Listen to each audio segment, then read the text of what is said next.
Vous êtes bien sur Grande Lille TV, l'invité est du jour Christophe Bertin. Bonjour. Vous Bonjour. êtes le président adjoint de la Mutualité française Nord-Pas-de-Calais. Vous venez nous parler de cet événement, ce mardi 29 mars à l'île Grand Palais, et cette soirée santé sur le thème de Je me sens mieux au travail. Une question d'abord, comment concilier la vie professionnelle et la vie personnelle? D'où vient cette volonté ainsi d'inculquer les bons gestes, les bonnes techniques? La volonté, tout simplement, de la mutualité, c'est qu'aujourd'hui, on couvre beaucoup d'entreprises en termes de contrats collectifs et que les entreprises, les employeurs, les représentants du personnel sont demandeurs d'actions de prévention au sein de leur entreprise, justement pour essayer de concilier vie professionnelle, vie personnelle. Et c'est pas toujours très simple. Parce que les employeurs sentent parfois un certain mal-être chez leurs employés.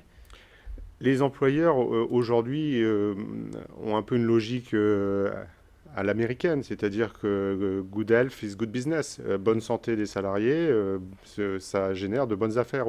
Donc globalement, on sait que les employeurs savent en tout cas que plus on s'occupe des salariés, mieux on s'en occupe, plus ils se sentent bien dans leur vie personnelle et leur vie professionnelle, plus la performance de l'entreprise est à l'ordre du jour. Ça, c'est encore plus le cas aujourd'hui en 2016 qu'il y a 40, 50 ans. Les employeurs vraiment en ont conscience encore plus aujourd'hui. Alors ils en ont conscience encore plus et il y a surtout aussi une évolution très forte des nouvelles technologies de l'information et de la communication qu'on ne maîtrise pas en termes de qualité de vie au travail. Donc d'où l'intérêt de cette manifestation justement, c'est de pointer du doigt ces évolutions d'organisation du travail, de management, et d'essayer, avec les responsables qui dirigent les entreprises, leur faire prendre conscience de nouvelles problématiques et qu'il faut qu'ils s'en occupent parce que sinon, derrière, c'est eux qui vont perdre. Alors cette soirée, elle est d'abord, si je comprends bien, pour les chefs d'entreprise, pour les managers au final. Alors, toute la journée, c'est effectivement pour les chefs d'entreprise, les médecins du travail, les organisations représentatives du personnel. Donc, toute la journée, il y aura des stands, effectivement, pour ces personnes et des conférences pour justement animer cette journée. Et la soirée est dédiée au grand public. Donc là, tout le monde peut venir. C'est une inscription gratuite. Sur Soirée-santé.fr, je soirée crois. voilà, Voilà. santé.fr. Tout le monde est le bienvenu. Et là, effectivement, on va aborder l'un des sujets aujourd'hui au cœur des débats. C'est la loi El Khomri, Oui, bien sûr. qui, effectivement, dans sa loi, alors elle est contestée certes, mais il y a un point qui aujourd'hui ressort comme positif, c'est le droit à la déconnexion.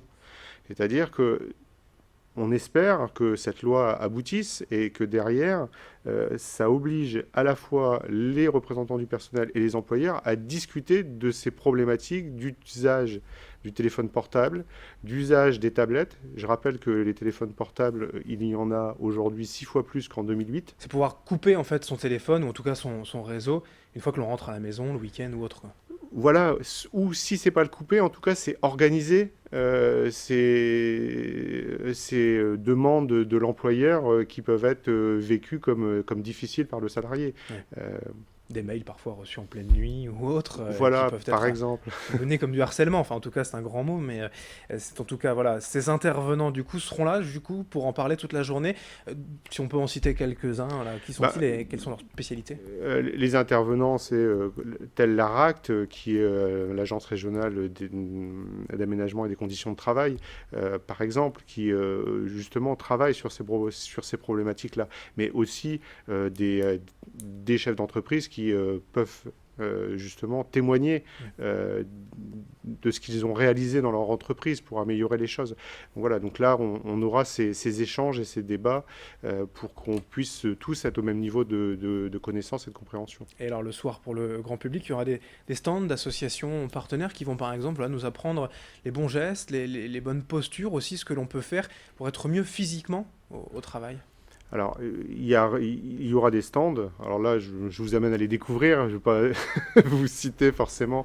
Mais effectivement, il y aura dont un stand de la mutualité. Celui-là, on peut en parler, effectivement, où on explique les bonnes postures au travail, les bons gestes, les bon mode organisationnel aussi, parce que ça passe beaucoup par le mode d'organisation. Si la communication est mauvaise dans une entreprise, on s'en rend compte tout de suite, ça ne fonctionne pas.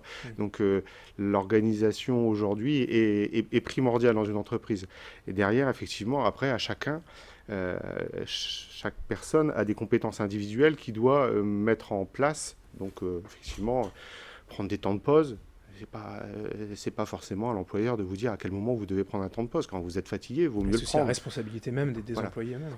Tout à fait. Et s'ils le font pas, alors s'ils le font pas, souvent c'est parce que justement l'employeur laisse pas cette possibilité de s'organiser. Oui, c'est par crainte aussi après de remontrance peut-être. Oui, tout à fait, tout à fait. Donc c'est pour ça qu'il doit y avoir des dialogues dans l'entreprise. C'est important et ça doit se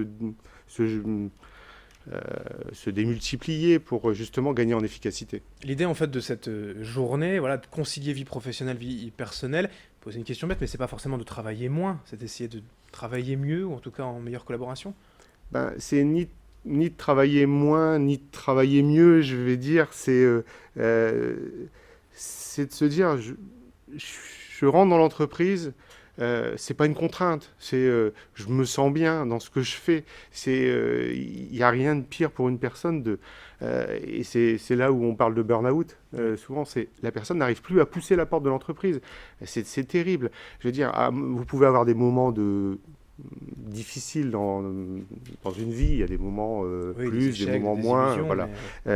Mais le pire de tout, c'est que on le voit, on le voit, les chefs d'entreprise le voient, c'est qu'il y a des moments, il y a des salariés, ils n'arrivent même plus à pousser. Donc c'est une catastrophe pour l'entreprise. Et à la fois pour les collègues, parce que si vous avez un collègue en maladie, forcément, qui prend la charge de travail complémentaire? C'est ceux qui restent. Donc il faut trouver une astuce pour que collectivement, on travaille positivement. Alors ces astuces, ces solutions, peut-être en tout cas des pistes de travail à découvrir donc ce mardi, toute la journée à l'île Grand Palais. Et comment concilier la vie professionnelle, la vie personnelle, et dès 18h, la soirée ouverte au grand public, donc pour découvrir ces solutions. Merci Christophe Bertin, président adjoint de la Mutualité française Nord-Pas-de-Calais, d'être venu nous présenter cette journée. Et merci à vous de nous avoir suivis sur Grand Lille TV. Et dans un instant, l'information continue.